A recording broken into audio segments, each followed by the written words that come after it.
Hi, so today we're going to talk for a few minutes about why you should never use online coupons to purchase laser treatment of fungal nails.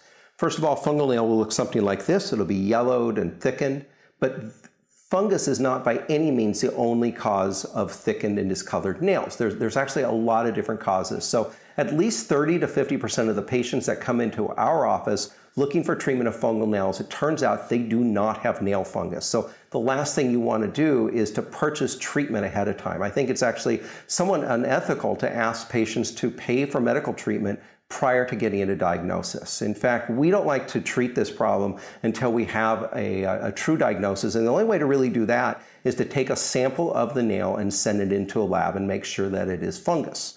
So the second thing is that even if you do have fungus, laser is not always the best treatment. There are several other treatments available.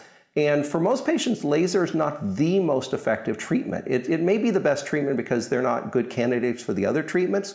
But if you look at studies, laser works at best about 60 to 65% of the time. It's certainly not the 80, 85, 95% success rates that you may see advertised. I would call it a good treatment, but not a great treatment. Finally, the third reason you shouldn't use these online coupons for treatment is that it is usually not cheaper to do that. If you start doing the math, you'll find that these coupons will usually be for 1 foot and 1 session, where if you look at the research again, normally you're going to need multiple sessions for best outcome. There's a lot more information on our website. Go to the website and do a search for laser for nail fungus. We have a lot of information on there. We have references to the studies. Read that prior to paying for any treatment. If you're in our area, come in and let us make sure you got the right diagnosis before you go forward with any treatment for nail fungus.